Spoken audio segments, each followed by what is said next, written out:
ምናልባትም የዛሬዋን መዳረሻችንን ለመረዳት በመጀመሪያ ደረጃም ውብና አሳዛኝ የሆነን የታሪክ ቅራኔ በጸጋ መቀበል ያስፈልግ ይሆናል።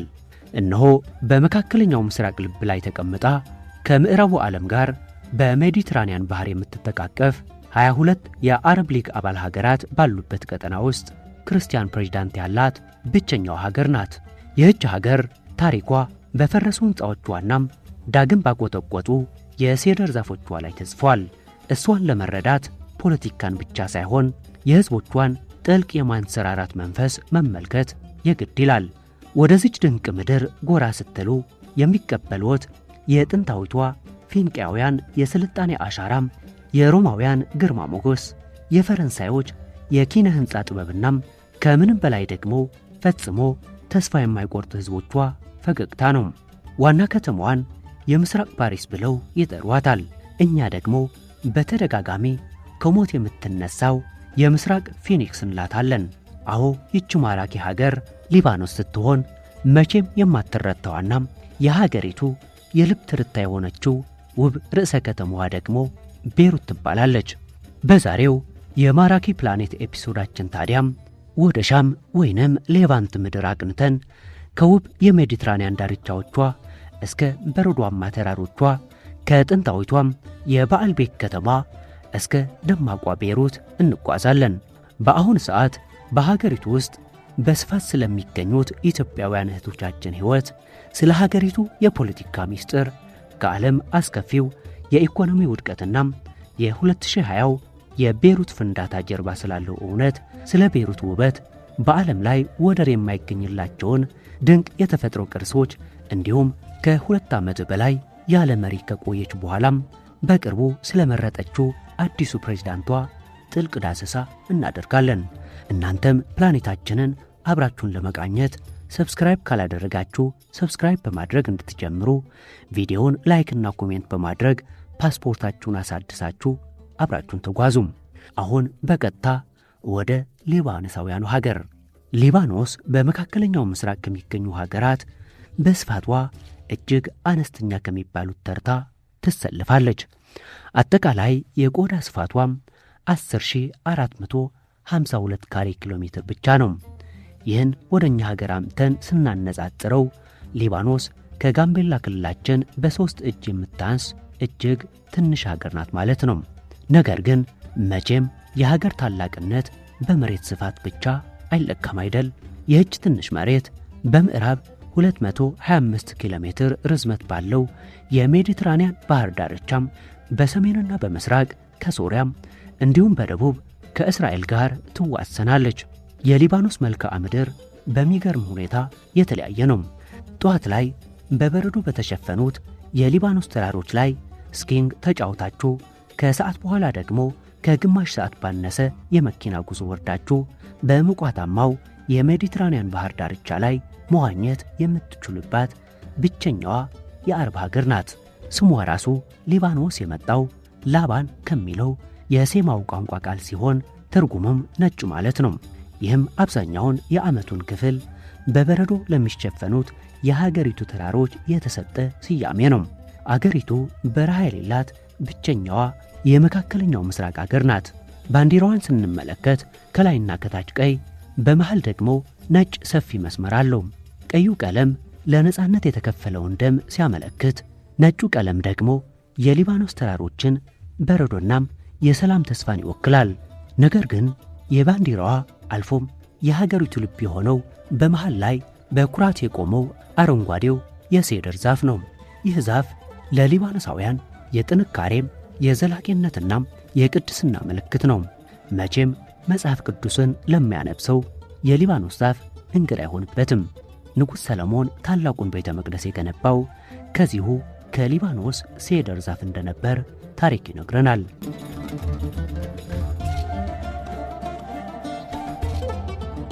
ወደ ሊባኖስ ታሪክ ስንገባ የ5000 ዓመታት ጉዞ ወደ ኋላ ይመልሰናል። ጥንት ይህ አካባቢ ፊንቄ ተብሎ ይጠራ የነበረ ሲሆን ፊንቄያውያን የሜዲትራኒያን ባህር ጌቶችናም የዓለም የንግድ ማዕከል ነበሩ። ለዓለም ካበረከቱት ትልቁ ስጦታ ደግሞ ዛሬ የምንጠቀምበት የፊደል ወይም አልፋቤት መነሻ ነው።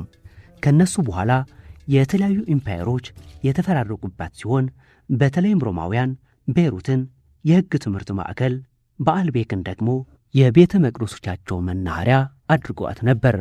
በኋላም ለ400 ዓመታት በኦቶማን ቱርክ ስር ወድቃ የቆየችው ሊባኖስ ከአንደኛው የዓለም ጦርነት በኋላም በፈረንሳይ አስተዳደር ስር ቆይታለች። የፈረንሳይ ቆይታ ዛሬም ድረስ በቋንቋዋና በምስራቅ ፓሪስ በሚባለው የቤይሩት የአኗኗር ዘይቤ ላይ አሻራውን ጥሏል። እንደ ኤሮፓ አቆጣጠር በ1943 ነፃነቷን ካወጀች በኋላም ሀገሪቱ ፈጣን የኢኮኖሚ እድገት አሳይታለች። ስለ ሊባኖስ እያወራን መቼም የቤይሩትን ውበት ሳናነሳ ብናልፍ ቅር ይላታል። ወደ ቤይሩት ጎዳናዎች ስትወርዱ ከተማዋ የራሷ የሆነም የተለየም የልብ ትርታ አላት። በሜዲትራንያን ባህር ዳርቻ ላይ የተዘረጋው ኮርኒሽ የተባለው ረጅም የመንሸራሸሪያ ጎዳናም ማታ ማታ በሰዎች ሳቅ፣ በብስክሌት ነጂዎችና በቡና ሻጮች ይደምቃል። ከዚህም ጋር ተያይዞ ከቀውሱ በፊት የሀገሪቱ ጠቅላላ የሀገር ውስጥ ምርት ወይም ጂዲፒ በ2018 ላይ ወደ 55 ቢሊዮን ዶላር ይጠጋ ነበር። ለትንሽ ሀገርናም ለ5 ሚሊዮን ሕዝብ ይህ እጅግ በጣም ግዙፍ ኢኮኖሚ ነው።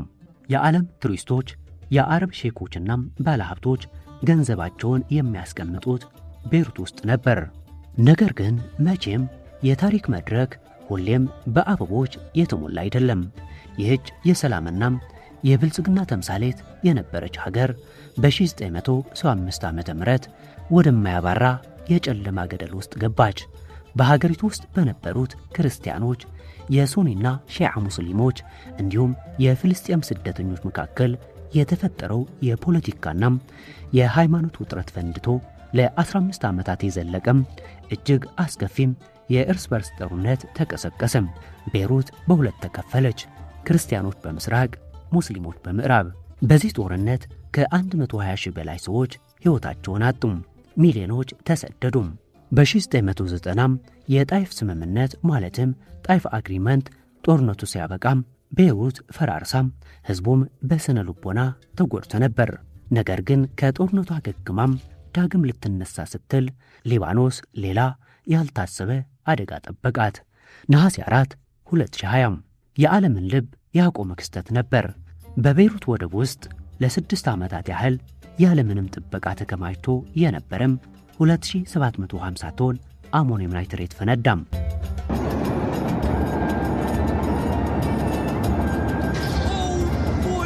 ፍንዳታው በታሪክ ውስጥ ከታዩት ኒውክሌር ያልሆኑ ፍንዳታዎች እጅግ አስከፊው ነበር። ድምፁ 240 ኪሎ ሜትር ርቃ በምትገኘው የቆጵሮስ ደሴት ድረስ ተሰምቷል። በዚህ አደጋም 218 ንጹሃን ዜጎች ሲሞቱ ከ7000 በላይ ቆሰሉም። ከ300,000 በላይ ሰዎች ደግሞ በቅጽበት የቤት አልባ ሆኑ። ቤይሩት ዳግም ወደ ፍርስራሽነት ተቀየረች። ይህ አደጋም የውጭ ጠላት ያመጣው ሳይሆን ስር የሰደደው የፖለቲካ ሙስናና የግዴለሽነት አስተዳደር ያፈራው መራራ ፍሬ ነበር። ከዚህም የከፋው ግን ከ2019 ጀምሮ ሀገሪቱን የመታው የኢኮኖሚ ውድቀት ነው። የዓለም ባንክ ይህንን ውድቀት ከ1850ዎቹ ጀምሮ በዓለም ላይ ከታዩት 3 አስከፊ የኢኮኖሚ ውድቀቶች አንዱ ብሎታል። የሊባኖስ ፓውንድ ሊራ ዋጋም ከ98 ከመቶ በላይ አሽቆለቆለም። አስቡት፣ በ2018 $1 1500 ፓውንድ ይመነዘር የነበረ ሲሆን በ2024 መጨረሻና በ2025 መግቢያ ላይ $1 ከ90,000 ፓውንድ በላይ ሆነም። የሊባኖስ ፖለቲካም በዓለም ላይ እጅግ የተወሳሰበና ልዩ ነው። አስተዳደሩ ኮንፌሽናሊዝም በሚባል ስርዓት ይመራል። ምን ማለት ነው? ስልጣን በሀገሪቱ ውስጥ ባሉ ሃይማኖቶች መካከል በእኩልነት ይከፋፈላል ማለት ነው። በሕገ መንግሥቱ መሠረት የሀገሪቱ ፕሬዝዳንት ሁልጊዜም ማሮናይት ክርስቲያን መሆን አለበት። ጠቅላይ ሚኒስትሩ ሁልጊዜም ሱኒ ሙስሊም መሆን አለበት። የፓርላማው አፈ ጉባኤ ሁልጊዜም ሺዓ ሙስሊም መሆን አለበት። ይህ ስምምነት ከ1943 ጀምሮ ሲተገበር የቆየ ሲሆን ሊባኖስን 22ቱ የአረብ ሊግ ሀገራት ውስጥ ብቸኛዋ ክርስቲያን መሪ ያላት ሀገር ያደርጋታል። ሊባኖስ ለረጅም ጊዜ ያለ ፕሬዝዳንት ቆይታለች። የቀድሞ ፕሬዝዳንት ሚሼል አውን በ2022 ስልጣን ከለቀቁ በኋላም ፓርላማው 13 ጊዜ ተሰብስቦ ፕሬዝዳንት መምረጥ አቅቶት ነበር። በመጨረሻም ከ2 ዓመት ከ3 ወር የስልጣን ክፍተት በኋላም ጥር 2025 ላይ ፓርላማው የቀድሞውን የጦር ኃይሎች አዛዥ ጀነራል ጆሴፍ አዎንን የሀገሪቱ ፕሬዝዳንት አድርጎ መርጧቸዋል። ጆሴፍ አዎን ከ128 የፓርላማ አባላት 99ን ድምፅ በማግኘት ነው የተመረጡት። አዲሱ ፕሬዝዳንት ሀገሪቱን ከተዘፈቀችበት የፖለቲካም የኢኮኖሚና የጸጥታ ቀውስ የማውጣት እጅግ ከባድ ኃላፊነት ተጥሎባቸዋል። ታዲያ ስለ ሊባኖስ ስናወራም የኢትዮጵያውያንን ጉዳይ ሳናነሳ ብናልፍ ታሪክ ይፋረደናል።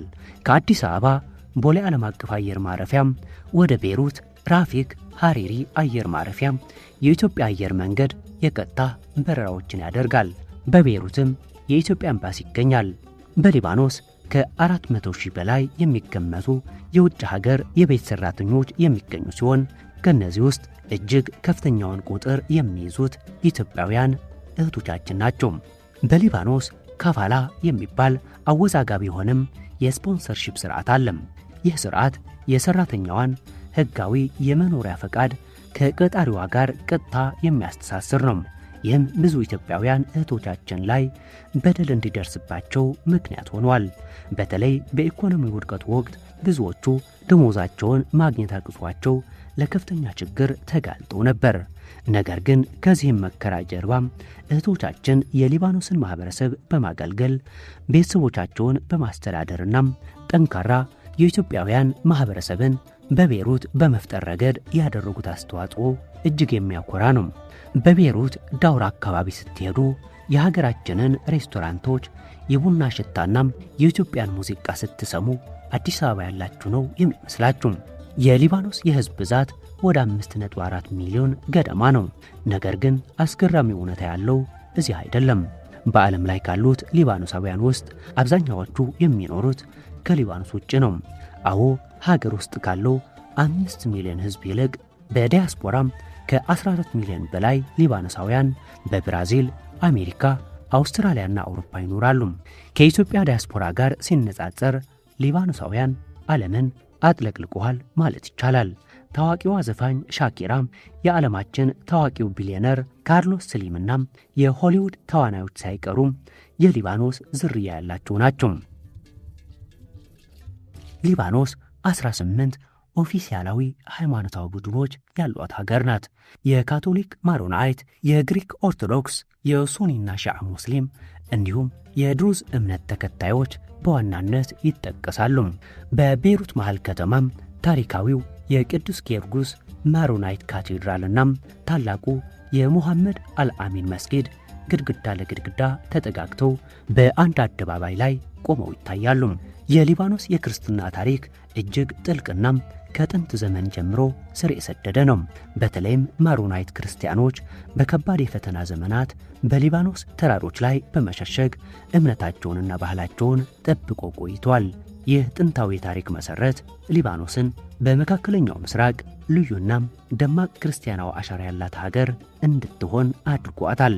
የዚህ የክርስትና ታሪክና የህዝቡ ጽናት ትልቁ ማሳያ ደግሞ ከባህር ወለል በላይ 600 ሜትር ከፍታ ባለው የሐሪሳ ተራራ ጫፍ ላይ በግርማ ሞገስ የቆመው ግዙፉ የሊባኖስ እመቤት ማለትም አወር ሌዲ ኦፍ ሌባኖን የድንግል ማርያም ሐውልት ነው። በ1908 ዓመተ ምህረት የተመረቀውና 15 ቶን የሚመዝነው ይህ ነጭ ሐውልት እጆቿን ዘርግታ የሜዲትራኒያን ባህርንና ቤይሩትን ስትመለከት ይታያል። አስገራሚው ነገር ይህ ስፍራ የክርስቲያኖች ብቻ ሳይሆን የተለያዩ ሃይማኖት ተከታዮች በተለይም ሙስሊሞች ሳይቀሩ የሚጎበኙትና ጸሎት የሚያደርሱበት የሰላምና የአብሮነት ምልክት መሆኑ ነው።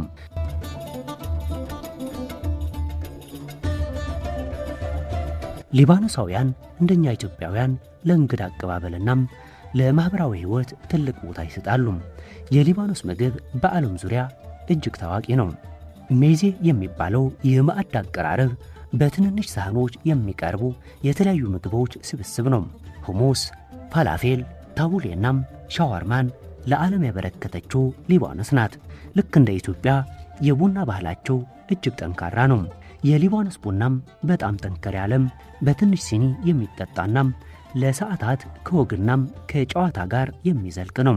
ኢንተርኔትናም ቴክኖሎጂ ቢኖርም ሊባኖሳውያን እንደኛ ሰው ከሰው ተገናኝቶ ማውራትን እጅግ ያዘወትራሉ።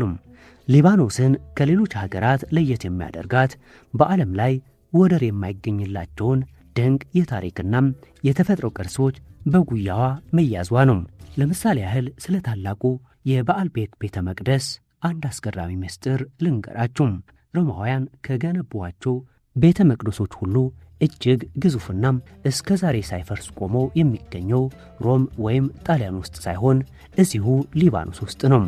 የጁፒተር ቤተ መቅደስ ወይንም ቴምፕል ኦፍ ጁፒተር በመባል የሚታወቀው ይህ ስፍራ እያንዳንዳቸው እስከ 1000 ቶን የሚመዝኑ ግዙፍ ድንጋዮች ያሉት ሲሆን ዛሬም ድረስ የዓለም አርኪኦሎጂስቶች ይህን ድንጋይ የጥንት ሰዎች እንዴት እንዳነሱት ግራ ይጋባሉ።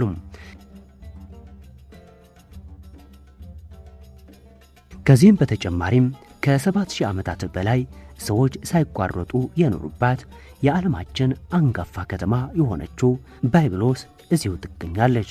የፊንቄያውያን ዋና ከተማ የነበረች ሲሆን የመጀመሪያው ፊደል አልፋቤት የተፈጠረው እዚህ ነው። ሌላው አስገራሚው ነገር የእንግሊዝኛው ባይብል ወይም መጽሐፍ ቅዱስ የሚለው ቃል ራሱ ስያሜውን ያገኘው ከዚችው ከባቢሎስ ከተማ ስም ነው። ከነዚህ ታሪካዊ ቦታዎች ባሻገር በሰሜን ሊባኖስ ተራሮች ላይ የሚገኙት የእግዚአብሔር ሴደር ዛፎች ማለትም ዘ ሴደርስ ኦፍ ጋድ ሌላው የሀገሪቱ ድንቅ ሀብት ናቸው። እስከ 3000 ዓመት የሚገመት ዕድሜ ያላቸው እነዚህ ዛፎች ጥንት ፈርዖኖች መርከብ ለመስራት ንጉሥ ሰለሞንም ቤተ መቅደስ ለመስራት የተጠቀሙባቸው ሲሆን አሁን በዩኔስኮ የዓለም ቅርስነት ተመዝግበው በጥበቃ ስር ይገኛሉ።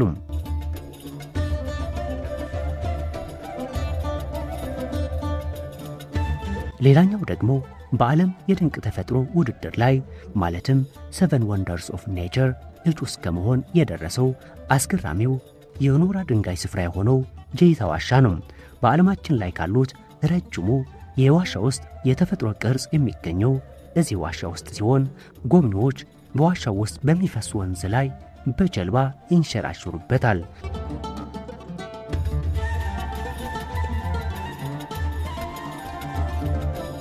ወደ ሊባኖስ ደውላችሁ ዘመድ ጓደኛ መጠየቅ ብትፈልጉ የሀገሪቱ ስልክ ኮድ የመደመር ምልክት 961 ነው። የሊባኖስ የሰዓት ዞን ማለትም ታይም ዞን በክረምት ኢስተርን ኢሮፒያን ታይም GMT+2 ሲሆን በበጋ ደግሞ መብራት ለመቆጠብ ወደም ዴይላይት ሴቪንግ ታይም GMT+3 ይቀየራል። ስለዚህ አብዛኛውን ጊዜም ከኢትዮጵያ ጋር ተመሳሳይ ወይም በአንድ ሰዓት ልዩነት ውስጥ ትገኛለች።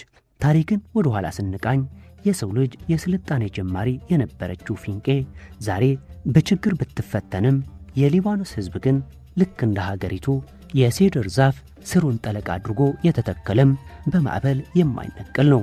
ጦርነት አፈረሳት፣ የፖለቲካ ቀውስናም ፍንዳታ ደማት፣ የኢኮኖሚ ውድቀት አጎበጣት። ነገር ግን ቤይሩት ሁልጊዜ ከሞት ትነሳለች። በ22 የአረብ ሀገራት መሃል ብቸኛዋን ክርስቲያን ፕሬዝዳንት በመምረጥ የ18 ሃይማኖቶች ማስተናገጃ በመሆን ሊባኖስ ዛሬም የራስዋን ደማቅ የሕይወት ዜማ እያዜመች ትገኛለች። ውድ የማራኪ ቤተሰብ የዛሬው የሊባኖስ ረጅም ቅኝታችን በዚህ አብቅቷል። ሊባኖስ ውስጥ የምትኖሩ ኢትዮጵያውያን እህት ወንድሞቻችን ካላችሁ ወይም ሀገሪቱን የማየት ዕድል ገጥሟችሁ ከነበረም ከታች ኮሜንት ላይ ልምዳችሁን አካፍሉን። ቪዲዮውን ካስደስታችሁ ላይክና ሼር ማድረጋችሁን አትዘንጉ። በቀጣይ በሌላ አስደናቂ የዓለማችን መዳረሻ እስከምንገናኝ ድረስ ሰላም።